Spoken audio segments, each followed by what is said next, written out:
गुरु भक्ति योग।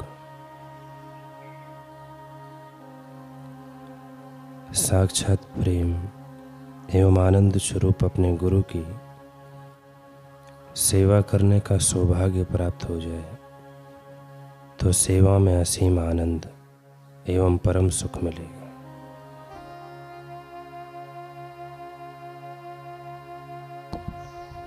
नम्रता पूर्वक, स्वेच्छा पूर्वक, संशय रहित होकर, बाह्य आडंबर के बिना, द्वेष रहित बनकर असीम प्रेम से अपने गुरु की सेवा करो।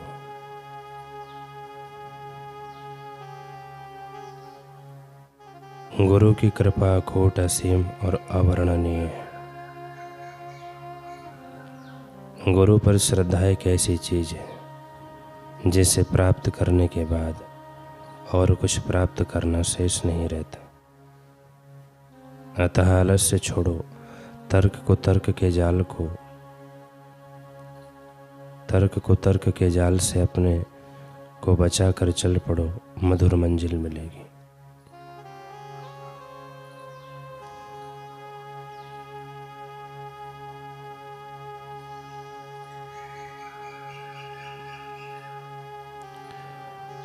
हर रोज भक्ति भाव से गुरु के चरण कमलों की पूजा करो।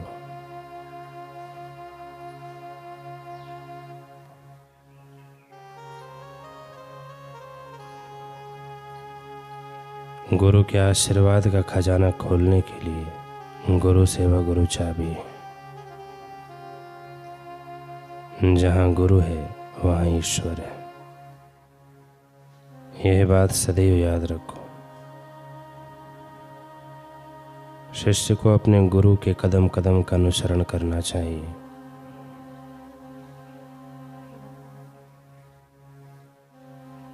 शिष्य को अपने गुरु से क्षणभंगुर पार्थिव सुखों की याचना नहीं करना चाहिए। अमृतत्व के लिए याचना करो। सच्चे शिष्य के लिए आचार्य के चरण कमल ही एकमात्र आश्रय है।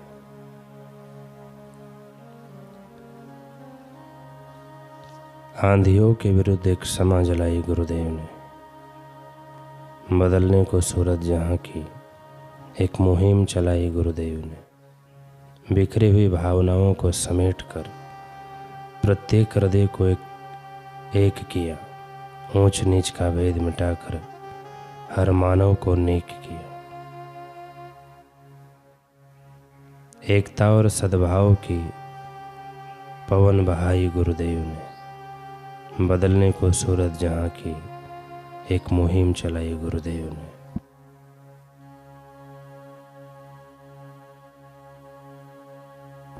ब्रह्म ज्ञान का दीप जलाकर जागृति का आगाज किया। संगीत में हो जाए जीवन, सबको ऐसा साज दिया। अगम अगोचर ईश्वर की अनुभूति कराई गुरुदेव ने। बदलने को सूरत जहाँ की एक मुहिम चलाई गुरुदेव ने। शिष्य ने अपने गुरुदेव से कहा, गुरुदेव, यदि कोई गुरु भाई हमारी झूठी बातें जो हमारे द्वारा घटित भी ना हुई हो, ऐसी बातें गुरु के समक्ष प्रस्तुत कर दे और गुरुदेव प्रतिक्रिया में हमें उस बात का दंड भी सुना दे जो हमसे गलती कभी हुई ना हो, तो हमें उस समय क्या करना चाहिए?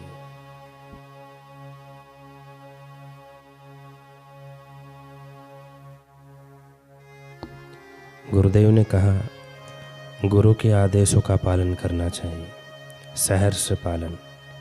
यह तुम्हारा प्रश्न अभी का प्रश्न है, ऐसी बात नहीं है।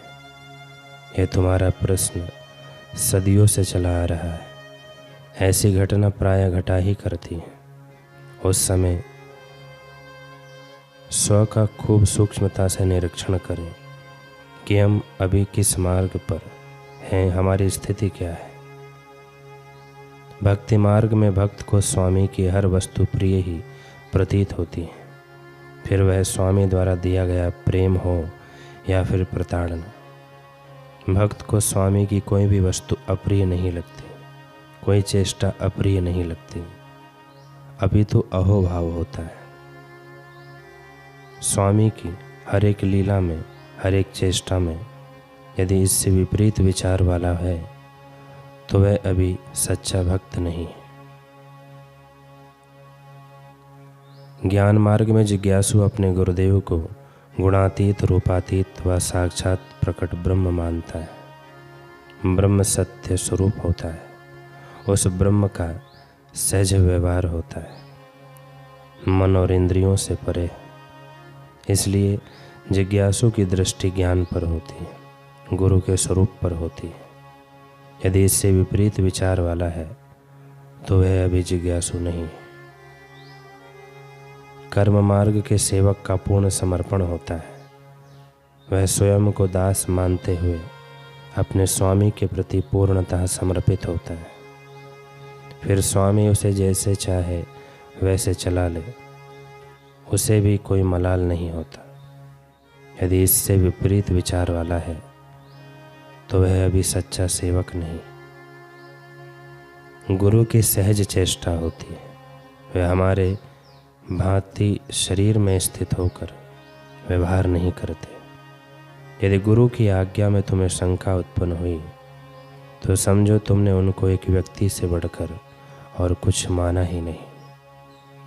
खरी बात है, मैं खरी बात बोलने में संकोच नहीं करता।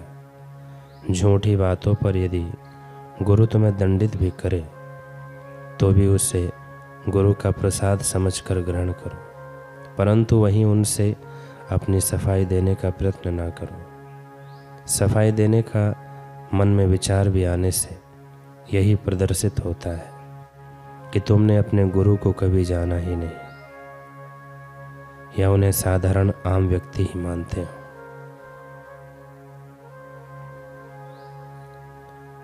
ठीक है, तुमने अपनी सफाई दी और गुरु ने निर्धारित दंड माफ भी कर दिया, परंतु तुमने उनको क्या समझकर सफाई दी, यह जरा विचार कर लो। गुरु को तुमसे द्वेष नहीं, ना ही तुमसे कोई घृणा है। उनका हृदय तो तुम्हारी उन्नति के सद्भाव से पूर्णता भरपूर भरा हुआ है। सत्य प्रेम की समाजली परवाने ही जल पाएंगे। लक्ष्य है जिनको याद सदा, वो कभी नहीं घबराएंगे। लक्ष्य बड़ा है जीवन का, हे गुरुवर ने समझाया। लक्ष्य खोकर जीवन जीना किसी काम ना आया। दृढ़ विश्वास की शक्ति के अब हम बाण चलाएंगे। सत्य प्रेम की समाजली परवाने ही जल पाएंगे। किसी वृक्ष की जड़ें जमीन में जितना नीचे जाती हैं, वृक्ष की ऊंचाई भी उतनी ऊंचाइयों को पाती है। सतत साधना से हम भीतर गहराइयों में जाएंगे। सत्य प्रेम की समाजली परवाने ही जल पाएंगे। मेरी प्रीति का रंग है लाल लहू के जैसा, रहता सदा समान चाहे फिर आए मौसम कैसा। आंधी और बरसातों में हम नष्ट नहीं होंगे। आज एक इतिहास पड़ा है, अब इतिहास हम बनेंगे।